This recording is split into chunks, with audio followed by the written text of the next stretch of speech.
My pregnant wife is furious that I'm going on a trip with my kids because she wants me to stay and take care of her. But I want my brother-in-law to do it because he's the father. My wife and I aren't in the best place right now because of her decision to be a surrogate for her sister and brother-in-law. I didn't agree with this, and even though we had a long discussion about doing this, we both came to the conclusion that she wouldn't do this. Still, she went behind my back and got pregnant. She's not able to fly because of this, which puts a huge obstacle in our plans. I was recently promoted, and with that came an all-expense-paid trip for my family.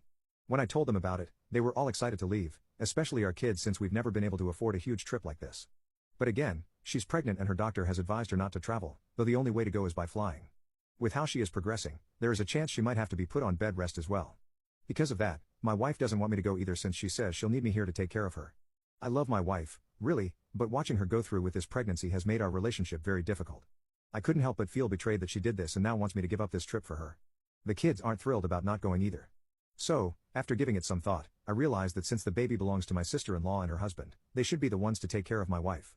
After all, she practically gave up her body to them for 9 months and will push out a baby very soon, so why shouldn't they take care of her while on bed rest for a week or two?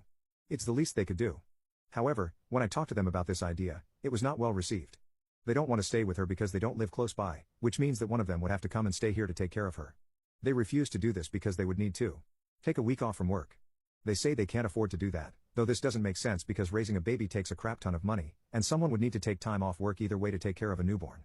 My wife had to take off months from work, and we've had to make do with my own check. We've had to cut back on our expenses because of this. My sister-in-law said if I was really going to abandon my pregnant wife, they would figure it out and take care of her. Thing is, she makes more money than her husband, so him taking a week off wouldn't hurt them at all. It seems like a good enough solution to me, but my wife is upset because I'm putting her in the uncomfortable position of being taken care of by her brother-in-law when she is in a vulnerable state. That isn't ideal, but she's the one that agreed to have his baby, yet he's done nothing to take part in helping her throughout this pregnancy. The least he can do is this. I will be going on the trip no matter what, and I will enjoy it with my kids because I didn't agree with this pregnancy, yet I've made many sacrifices as I watched it happen. My entitled husband wants to visit his parents because he never sees them even though I'm about to give birth. He still went, and now I'm considering divorce. My husband and I are expecting twins very soon, and this pregnancy has been very difficult, but my husband is making things more complicated. I'm scheduled for a C-section because of complications that make me high risk. My husband says that I'm lucky my parents are only a few hours away and willing to come whenever needed because his parents live in another country, so he only sees them once a year. Because of this, he wants my parents to be here when I give birth so that he can leave to visit his family. According to him, they don't have a lot of money, but they booked him a non-refundable plane ticket to come help them and visit for 6 weeks. The flight is 5 days after my scheduled C-section and he has to go. He doesn't want to cancel the trip because his parents wasted all their money on this flight. Mind you, his parents knew when my surgery was going to happen and they decided to take my husband away when I'll be at my worst, most vulnerable, in desperate need of help. And then my husband demanded something outrageous of me. He wants me to reschedule my surgery. To reschedule my C-section. He thinks seeing his family is far more important than my well-being, and our kids too. First, he suggested pushing it a few weeks earlier, but unless there's some sort of emergency, the doctors aren't going to approve pushing it up a few weeks. Then, he suggested pushing it until after he gets back, which is just insane, and I couldn't believe he would even ask that. I've mentally prepared myself for that certain date, so there's no way I'm going to even try to reschedule. He said that his parents need his help over there, but I'll be at home with 2 twins and recovering from surgery. He said that my parents are always here to help. I reminded him that these are his kids, and he has a responsibility to them. He told me that if they're willing to pay for me to be there with the little money they have, then it must be something serious. I asked him if it was anything more serious than me having 2 kids and being cut open. He won't even tell me why they need him, and he expects me to be all right with this. The next day, I heard him on the phone with his brother and they both agreed that I was being unreasonable and crazy because of the hormones. His brother said I can't think clearly because of them and he must go to his parents. His brother is also going over there, and at this point it feels like a family reunion rather than big trouble. He told my husband that I'll be fine if he goes, so he decided to actually go. Update: I received a letter in the card from my in-laws. It had a picture of the entire family wearing matching sweaters and smiling like they don't have a care in the world. Meanwhile, I have a surgery in 2 days and I don't think he's coming back anytime soon. But when he does, he'll immediately be receiving divorce papers. People who have had somebody die for you, what is your story? When I was about 10 or so, we lived on a farm. We had an Australian blue heeler named Smokey. He was an amazing dog, full of love for anyone he met. Smokey lived in a huge pen behind the barn, and it was my job to feed him and get his water when I got out of school. So one day I go out to the pen and start to open the gate. Smokey was acting very strange. He was pacing back and forth, the ridge of fur on his neck raised, and when I made a move to step over into the pen, he growled at me. This was new. Smokey had never even growled at me when we were roughhousing, so something was up. I kinda stepped back as he bared his teeth at me. I was scared, and the first thing that crossed my mind was that he had been bitten by something rabid. So I closed the gate and start walking around the pen. As I moved away from the gate, he trotted along the fence, tongue lolling, happy grin on his face, just like always. At this point I was super confused, but decided just to push the damn dog out of the way and feed him whether he liked it or not. So I go back to the gate. Smokey follows, and once again as I made to step in, he starts growling. I was only around 10 at the time, but he wasn't a huge dog, so I kinda pushed him with my foot to get him out of the way. And Smokey bit me.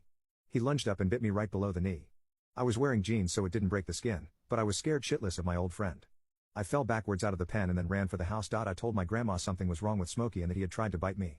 She too was afraid of rabies, but since there weren't puncture wounds on me, she decided to wait until my dad got home to figure out what to do. He got off work about 2 hours after this happened, and immediately went out to the pen. He found Smokey dead, lying pushed up against the gate like he had been blocking it. In the lean-to where I would have gone to get Smokes food, he found not one but 2 huge rattlesnakes. When he looked over the dog's body, Smokey's face had swollen around the cheek. He had been bitten. I know it doesn't carry the same weight as if a human had consciously decided to die for me, but I know my good boy was keeping me out of that pen for a reason. Why did that guy at your work finally get fired? We'll call dumbass employee Gabe because Gabe is a dumbass name.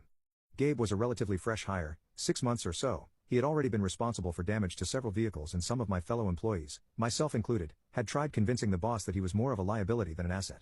But the boss wouldn't hear any of it because Gabe took the majority of the calls he didn't want to handle personally. The late afternoon everyone is basically already mentally clocked out in their head if they aren't on call for wrecks. 5:30 rolls around and Gabe just got back from a rollover and is about to clock out when one of our best customers, frequent flyers, calls and asks if we could move his fanciest old Mustang to the paint shop for some work.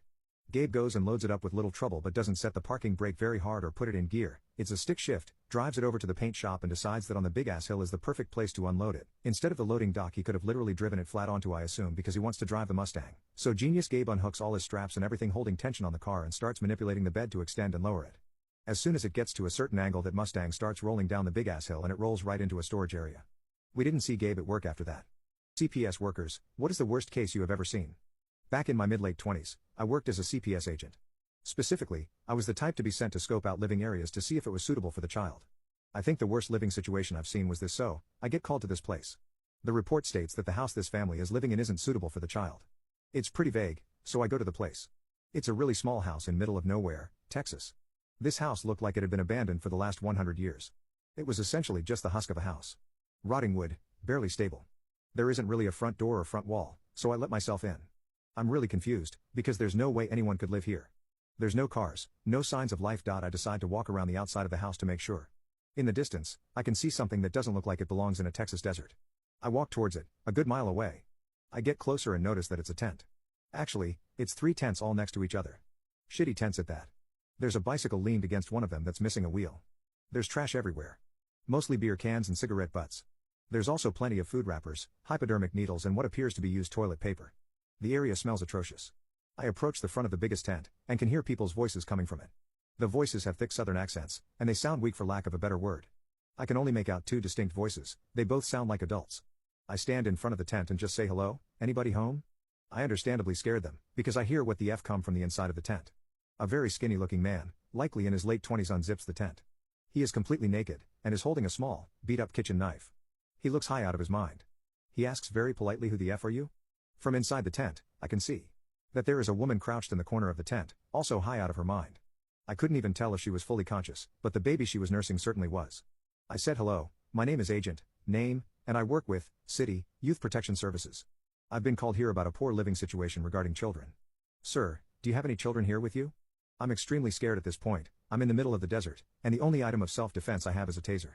I try to keep my composure though. He lowers his knife and steps out of the tent. Still completely naked. He said, F man, thought you were here with the government here to take my kids and guns away. I'll give you a tour of the place if you want. I'm dumbfounded at this point, but I follow him as he walks over to unzip one of the other tents. Inside I see 2 children. One is unresponsive, laying face down in the corner of the tent, looks to be around 5 to 6 years old. The other one looks to be around 8 to 9, and is laying in the other corner playing with a Walkman without a tape or headphones in it. I asked him if it was okay to ask his kids a few questions. He said they don't talk much, but sure. I poked my head into the tent and asked the kid playing with the Walkman and ask, hey, what's your name? He doesn't answer.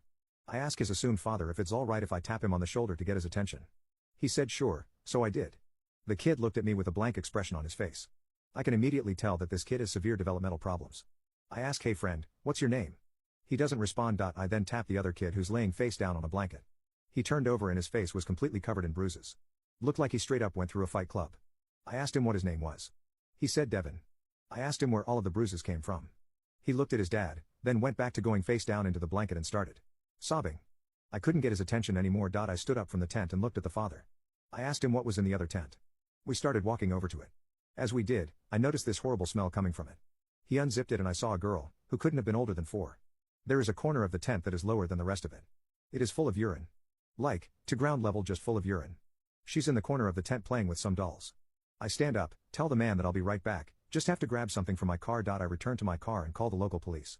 I tell them who I am and what the situation is. They asked if I felt safe stalling until the police showed up. I said yes. I talked to the father about not much in particular. I asked him why he thought the government was coming for his kids and guns.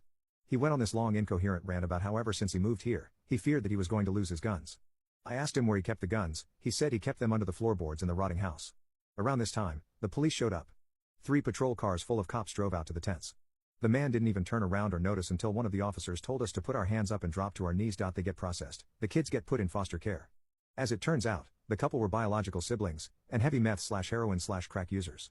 I almost lost my marriage because I couldn't lose weight, but then my husband dropped his secret sauce in me and it changed my life. 1 week before my 21st birthday, I was paralyzed from the waist down from a car crash with a drunk driver. It ruined my life completely. I went from being a tri-sport athlete to a cripple, a happy girl with a bright future, to a source of pity. In those first years when I was wheelchair-bound, my entire life centered around adapting to my newfound disability. I dropped out of college, gave up on my nursing degree, and ended up falling into a long spell of depression. This period lasted 2 years, but it was enough for me to gain over 100 pounds. Even when I finally came out of my depression, my sedentary lifestyle due to being in a wheelchair while resorting to food for comfort meant that I only continued to gain weight. By the time I was 30, I weighed almost 300 pounds. It wasn't all bad, though, as those years helped me find an extremely loving husband who became the light of my otherwise dull life. However, my weight remained a constant drain. I felt ashamed to look at myself in the mirror. I avoided family photos, always trying to be the one to take the photo so that no one could immortalize my shame in a photo album. And it got so bad that I bought a special matte screen protector for my phone so that I would never catch my own fat face staring back at me.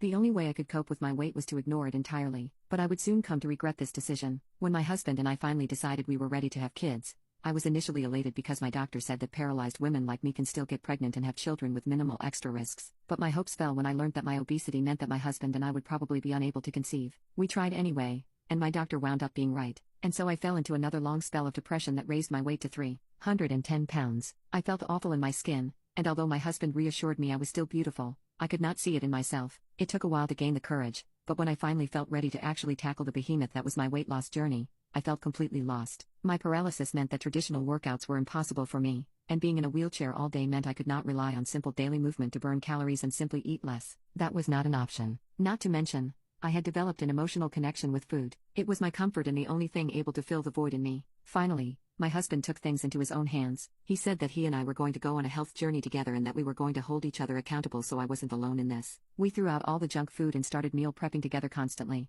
Our relationship improved as we started actually cooking every single meal at home and together, and it was really wonderful to spend quality time with the love of my life in such a consistent way. Unfortunately, it was still too much for me. I cracked one day when I thought my husband wasn't looking and ordered a massive Oreo cake from Walmart. I planned to devour the whole thing that very night, but my husband caught me as I was eating it in our walk-in supply closet, hiding in the depths of our house like a criminal. We had the biggest fight of our lives that night and it changed my life completely, because just hours after having the screaming match with my husband, telling him he didn't care about me, shouting that he couldn't understand what it felt like to be so broken and hideous, I had a stroke. It was terrifying, but it was also the most important experience in my life. When I woke up in the hospital, my first thought was that I truly needed to fix things in a sustainable way. I was horrified to realize that I could so easily lose my life just because I couldn't lose some weight. My doctor sat me down to have a talk with me about it, but he didn't even need to say it. I was finally determined to do it and be consistent this time. I felt the drive I'd never felt before, because this time, I had a reason. I wanted to get to a healthy weight so I could minimize my chances of ever having a stroke again, and most importantly,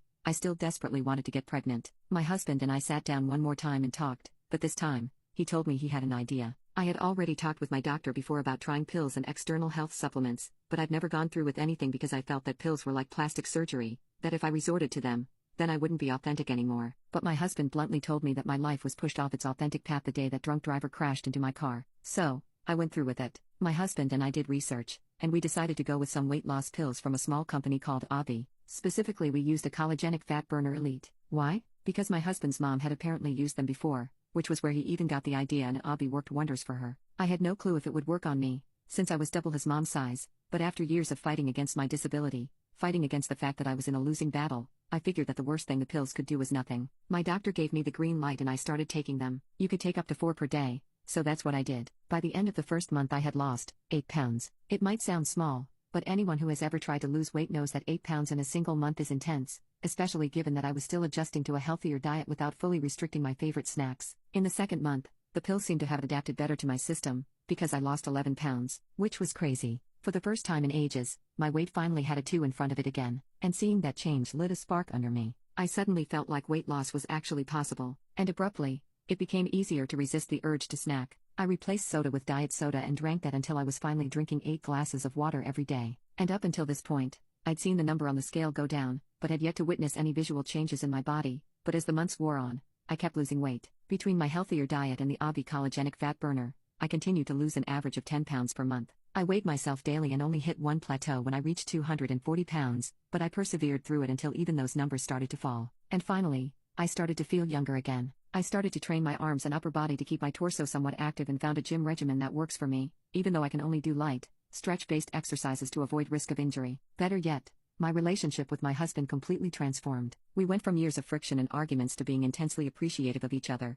with my husband reminding me every morning how proud he is of me for actually managing to lose my weight and me thanking him for supporting me through it all. It took over a year, but I'm finally at 180 pounds now. It's heavier than when I was an athlete, but I'm not trying to go back to those days. I just want to be healthy and happy. I even stopped taking the Obvi pills because I didn't need them anymore. My doctor is astounded that I was able to lose so much weight, especially after years and years of me not doing anything about it. I've even started picking up wheelchair table tennis. There are obviously still things I dislike about my body, from the way my skin sometimes sags and how I'll always have stretch marks from being so big. But I finally feel safe, secure, and ready to start my own family, because, yes, as of last week, I am officially pregnant and I'm the happiest I've ever been. Edit. Guys, please stop telling me to name my child Avi. Yes, I love them for their help, but I think I'd name my baby girl after a dish soap before naming her after a weight loss supplement.